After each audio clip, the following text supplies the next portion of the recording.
الحمد لله رب العالمين الصلاة والسلام على خاتم النبيين وعلى آله وصحبه أجمعين أما بعد فأعوذ بالله من الشيطان الرجيم بسم الله الرحمن الرحيم قال الله تعالى في سورة هود فلما ذهب عن إبراهيم الروع وجاءته البشرى يجادلنا في قوم لوط۔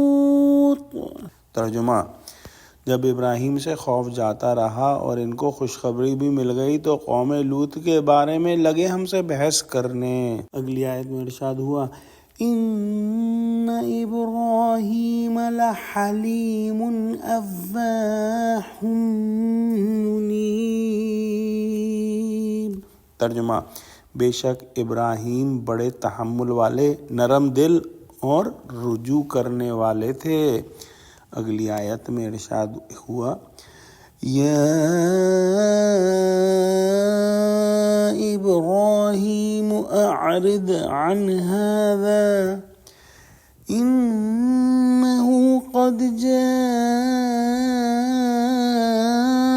امر ربک وَإِنَّهُمْ آتِيهِمْ عَذَابٌ غَيْرُ مَرْدُودٍ۔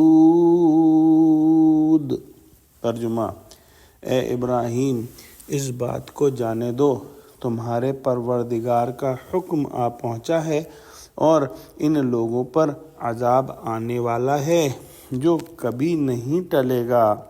پچھلی آیتوں میں ہم نے پڑھا کہ جب فرشتے انسانی شکل میں حضرت ابراہیم علیہ السلام کے پاس آئے اور انہوں نے ان کی مہمان نوازی کی اور فرشتوں نے کھانا کھانے سے انکار کر دیا تو ابراہیم علیہ السلام خوفزدہ ہوئے، جس پر فرشتوں نے وضاحت کر دی کہ ہم اللہ کی طرف سے بھیجے ہوئے فرشتے ہیں اور ہم قوم لوط کی طرف جا رہے ہیں ان کو عذاب دینے، اور حضرت ابراہیم علیہ السلام کو بیٹے یعنی اسحاق علیہ السلام اور پوتے یعنی یعقوب علیہ السلام کی خوشخبری بھی سنا دی۔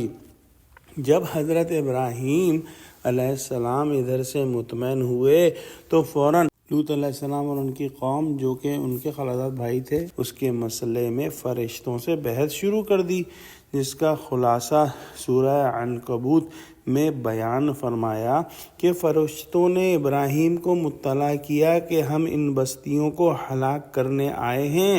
ابراہیم بولے کہ ان میں تو خود لوط علیہ السلام بھی موجود ہیں، پھر ایک پیغمبر کو ان میں موجود ہوتے ہوئے کیسے ہلاک کیا جا سکتا ہے؟ فرشتوں نے کہا کہ ہم سب کو جانتے ہیں جو وہاں رہتے ہیں، لوط اور اس کے متعلقین کو وہاں سے علیحدہ کر کے عذاب نازل کیا جائے گا۔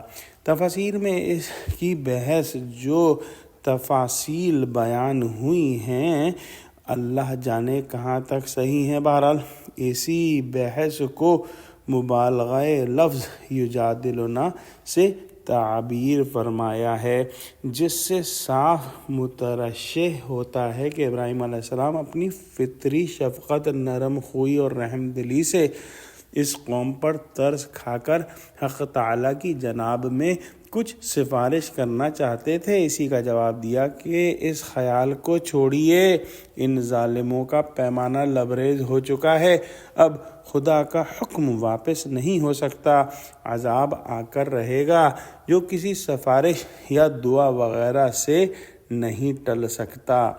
دعا کرتے ہیں کہ اللہ سبحانہ وتعالی ہم کو قرآن کا فہم عطا فرما، ہم کو سچوں سے جوڑے اور ہم کو صراط مستقیم پر قائم کر دے، آمین۔ وآخر دعوانا الحمد للہ رب العالمین، والسلام علیکم ورحمۃ اللہ وبرکاتہ۔